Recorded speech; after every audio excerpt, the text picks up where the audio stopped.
Hello friend, स्वागत है आपका बेस्ट टेक्नो नाउ चैनल में। आज हम बात करेंगे चुंबक के बारे में। क्या आपने कभी सोचा है कि चुंबक कैसे बनता है, ये किस तरह से काम करता है? तो चलो आज हम जानते हैं चुंबक के बारे में। एक चुंबक को किसी दूसरे चुंबकीय पदार्थ से आपस में रगड़ने से चुंबक बनता है।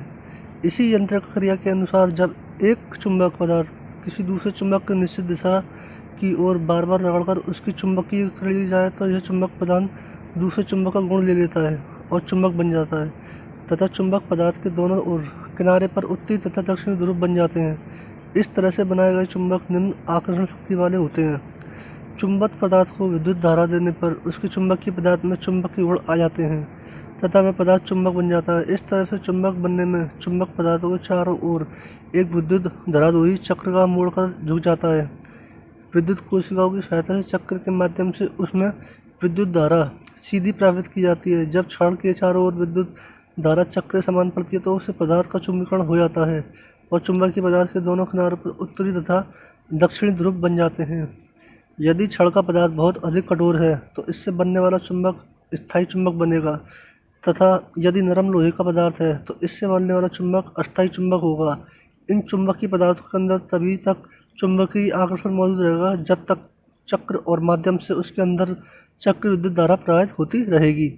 इसी तरह बनाई गई नरम लोहे की यू आकृति की क्षण बिजली द्वारा चुंबकीकरण किया जाए तो इसकी चुंबकीय आकर्षण शक्ति अत्यधिक बढ़ जाएगी। इस चुंबक का प्रयोग क्रेन के लिए अधिक किया जाता है। जब एक बड़े चुंबक के टुकड़े तोड़ दिए जाते हैं तो वह टूटकर दो चुंबक बदल जाता है, लेकिन दोनों टुकड़ों की शक्तियाँ समान रहती हैं। प्रत्येक टुकड़े में उत्तरी तथा दक्षिणी ध्रुव होते हैं। यदि प्रत्येक टुकड़ों को तार तोड़कर छोटा करते जाएं तो इन टुकड़ों में उत्तरी तथा दक्षिणी ध्रुव बना रहेगा। यह भी सत्य है कि यदि चुंबक को उत्तरी तथा दक्षिणी ध्रुव साथ साथ पाए जाएं, कहने का अर्थ यह है कि किसी चुंबक में ऐसा नहीं पाया जाता है तो किसी एक चुंबक में इस एक ही ध्रुव न किसी चुंबक की ध्रुव शक्ति पाई जाती है। इसका तात्पर्य यह है कि सभी चुंबकीय में उत्तरी तथा दक्षिणी ध्रुव जरूर पाया जाता है। इस प्रकार प्रत्येक चुंबक को कोई ध्रुव अकेला नहीं रहता। प्रत्येक चुंबक को प्रत्येक अणु एक छोटे चुंबक कार्य करता है। जब किसी एक चुंबक को किसी दूसरे चुंबक पदार्थों के पास लाया जाता है तो उस पदार्थ के छोटे छोटे चुंबक प्रभावित हो जाते हैं तथा चुंबक की स्थिति के अनुसार पहले की दिशा में और प्रभावित हो जाते हैं। इस चुंबक के उत्तरी ध्रुव के पास वाले क्षेत्र दक्षिणकर्णी हो जाता है तथा इस दक्षिणकर्णी को ही प्रेरित दक्षिणी ध्रुव कहा जाता है। इसके बाद उत्तरी ध्रुव तथा प्रेरित दक्षिणी ध्रुव के बीच आकर्षण की प्रक्रिया को ही चुंबक प्रेरणा कहा जाता है। लोहे की कीलों के ढेर के पास एक शक्तिशाली चुंबक को रखकर इसके प्रेरणा भाव को देखा जा सकता है। इसमें हमें यह दिखाई देगा कि कीलों की एक छड़ी आपस में चिपकी हुई है। मनुष्य के अंदर भी पाए जाने वाले रक्त के अंदर हीमोग्लोबिन पदार्थ पाया जाता है और यह हीमोग्लोबिन चुंबक से प्रभावित होता है क्योंकि हीमोग्लोबिन लोहा पाया जाता है और हम सब जानते हैं लोहा चुंबक से प्रभावित होता है। इसलिए हमारे शरीर का रक्त चुंबक से प्रभावित होता है। इसलिए कहा जाता है कि रक्त संचार चुंबक की अपेक्षित रूप से प्रभावित होता है। मानव शरीर के विभिन्न ऊतकों में विद्युत धाराएं पाई जाती हैं। इसलिए चुंबक के प्रभाव के कारण ही मनुष्य के शरीर पर प्राकृतिक अधिक जटिल प्रभाव पड़ता है। हम जानते हैं कि मनुष्य का शरीर कई प्रकार की कोशिकाओं से मिलकर बना होता है और ये कोशिकाएं शरीर में विभिन्न ऊतकों का निर्माण करती हैं, जिसके फलस्वरूप फेफड़े, जिगर, मस्तिष्क तथा गुर्दे आदि विशेष प्रकार के अंग बनते हैं। ये अंग शरीर में अपनी अपनी विशिष्ट क्रिया करते हैं और पूर्णतः प्रकृति के नियमों में बंधे रहते हैं। शरीर में पाई जाने वाली प्रत्येक कोशिकाओं में एक चुंबकीय इकाई और यही गुण शरीर के विभिन्न भागों में पाया जाता है। ये सारे अंग चुंबकीय क्षेत्रों को उत्पन्न करते हैं, जिनकी तीव्रता तथा कार्य प्रणाली कहना चाहिए कि विश्राम अथवा कार्य में एक दूसरे से भिन्न होते हैं।